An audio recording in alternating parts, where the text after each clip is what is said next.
இப்போ என்ன செய்யணும்னா தேவையான அளவு தண்ணி விட்டுடலாம். நம்ம இப்போது இந்த பிரியாணிக்கு தேவையான தண்ணி நான் சொன்ன மாதிரி நான் 8 டம்ளர் சீரக சம்பா எடுத்திருந்தேன்.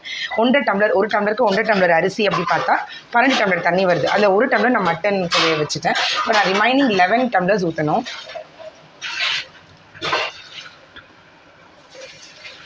இப்போ ஆக்சுவலாக நான் வந்து எப்போவுமே ஹாட் வாட்டர் தான் ஊற்றுவேன்.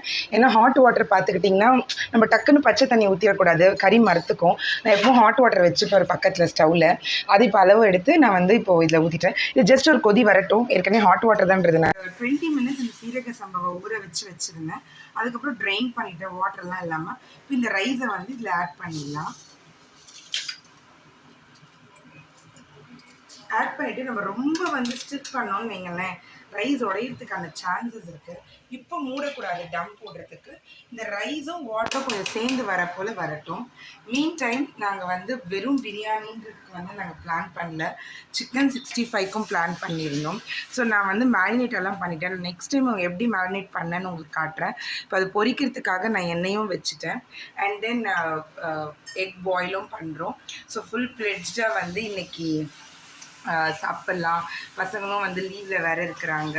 ஸோ நானும் வந்து ஒர்க்கிங்கு. சிக்கன் வந்து நான் போட்டுட்டேன் ஆயிலில். அது ஸ்லோவாக ஃப்ரை ஆகிட்டே இருக்கட்டும். எக்கும் மோஸ்ட்டாக முடிஞ்சிருச்சு. இப்போ இன்னும் தயிர் ரைட்டாக மட்டும்தான் பண்ணணும். இப்போ வந்து ரைஸும் வந்து கிரேவியும் நல்லா கிட்ட வந்துருச்சு.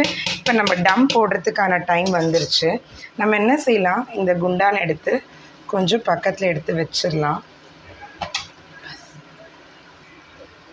இப்போ நான் வந்து இந்த மாதிரி ஒரு இண்டாலியம் தவா வச்சுருக்கேன்.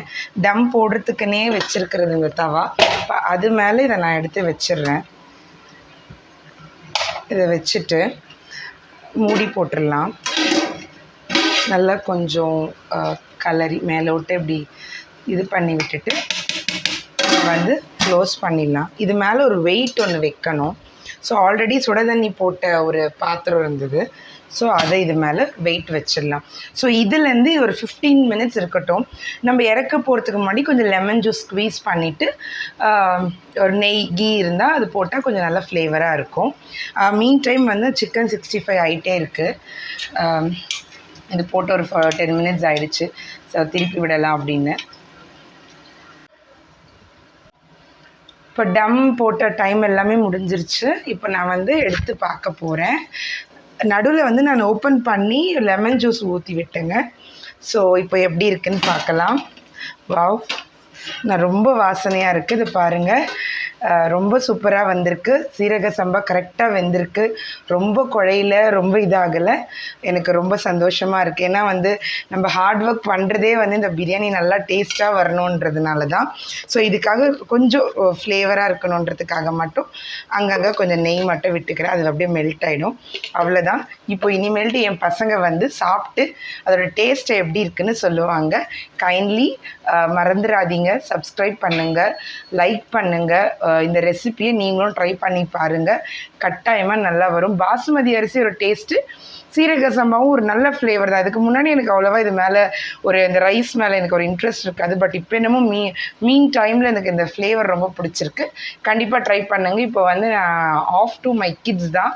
அவங்க சாப்பிட்டுட்டு அவங்க வந்து இப்போது உங்களுக்கு ரிசல்ட் எப்படி இருக்குன்னு சொல்ல போகிறாங்க. ஸோ காய்ஸ், மம்மி செஞ்ச பிரியாணிலாம் நீங்கள் பார்த்துருப்பீங்க. அதுதான் நாங்கள் இப்போ சாப்பிட்டு ரிவ்யூ சொல்ல போகிறோம். ஸோ ஃபஸ்ட்டு பீஸ் எடுத்துக்கிட்டோம். பீஸில் செம்ம ஸ்பாஞ்சியாக வந்திருக்கு சாப்பாடோடு சேர்த்து. அதுக்கப்புறமா அவங்ககிட்ட ஒன்று சொல்லணும்னு மறந்துட்டேன். எப்போவுமே கீழே தான் உட்காந்து சாப்பிடுவோம். டைனிங் டேபிள்லாம் அப்பப்போ தான் உட்காந்து சாப்பிடுவோம். கீழே உட்காந்து சாப்பிட்டது ரொம்ப நல்ல பழக்கம். ஸோ ஃபஸ்ட்டு பீஸோட பிரியாணி வச்சு சாப்பிட போகிறோம். செம்ம டேஸ்ட்டாக இருக்குது காய்ஸ். இது மஸ்ட் ட்ரைன்னு சொல்லுவேன். பீஸ்லாம் அவ்வளோ சாஃப்டாக இருந்திருக்கு. பாருங்கள், உங்களுக்கு பார்த்தாலே தெரியும். பீஸ் நல்லா சாஃப்டாக இருந்திருக்கு. அரிசிலாம் செம்மையாக வெந்திருக்கு. Thank you mummy. ஸோ அப்புறம் சிக்கன் 65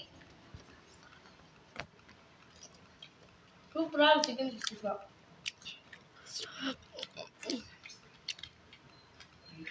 ஸோ எல்லோரும் சப்ஸ்கிரைப் பண்ணுங்கள், லைக் பண்ணுங்கள், ஷேர் பண்ணுங்கள். நீங்கள் ஒரு சப்ஸ்கிரைபர் எங்களோட மோட்டிவேஷனாக இருக்கும். நிறைய பேர் பார்க்குறீங்க, பட் சப்ஸ்கிரைப் பண்ண மாட்டேங்குது. So please subscribe for us. Bye.